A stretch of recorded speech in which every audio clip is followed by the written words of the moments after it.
వేములవాడ శ్రీ రాజరాజేశ్వరం సన్నిధిలో ఆలయ అభివృద్ధి విస్తరణ పనులు వేగవంతం అవుతూ ఉన్నాయి. గౌరవ తెలంగాణ రాష్ట్ర ముఖ్యమంత్రి శ్రీ రేవంత్ రెడ్డి గారు ప్రత్యేక చొరవతో నిధులు మంజూరు చేసిన క్రమంలో సుమారు 150 కోట్లతో ఆలయ అభివృద్ధి, అదేవిధంగా పట్టణ అభివృద్ధి చేయాలని చెప్పి సంకల్పంతో ముందుకు పోతున్నటువంటి సందర్భం.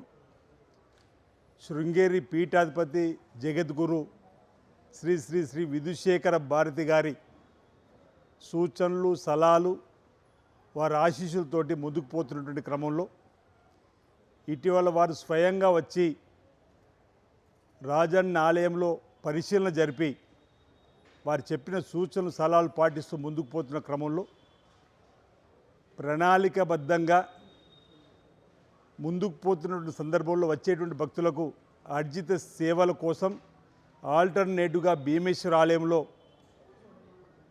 తగు ఏర్పాటు చేయడం జరిగింది. కోడమొక్కులకు సంబంధించి కానీ, కుంకుమ పూజలకు సంబంధించి కానీ, కళ్యాణోత్సవాలకు సంబంధించి కానీ, సత్యనారాయణ వ్రతాలకు సంబంధించినటువంటి కానీ, అదేవిధంగా స్వామివారి ఆలయం ముందున్నటువంటి రావి చెట్టు దగ్గర కూడా ప్రత్యేకంగా దర్శన ఏర్పాట్లను కూడా భక్తుల కోసం ఏర్పాటు చేయడం జరిగింది.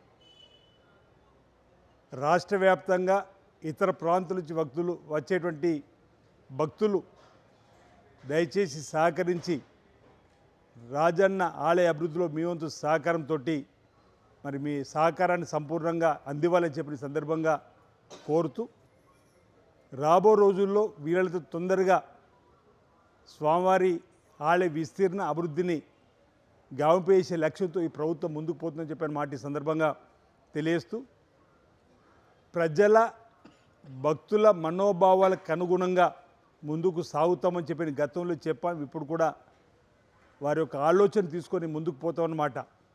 బ్రాహ్మణోత్తములు, వేద పండితులు చెప్పేటువంటి ఆలోచన కూడా తీసుకొని మేము ముందుకు పోతాం. ఇక్కడ ఒక విషయాన్ని నేను వేములవాడ పట్టణ, రాజన్న సిరిసిల్ల, తెలంగాణ వ్యాప్తంగా ఉన్నటువంటి భక్తులందరూ కూడా ఒక విజ్ఞప్తి చేస్తూ ఉన్నా. మీ ఆలోచన అనుగుణంగానే ఇక్కడ అభివృద్ధి జరుగుతుంది. దయచేసి అందరి సహకారం ఈ అభివృద్ధిలో ఇవ్వాలని అందరి సహకారం ఈ సందర్భంగా కోరుతా ఉన్నాం, సందర్భంగా తెలియజేస్తూ ఉన్నాం.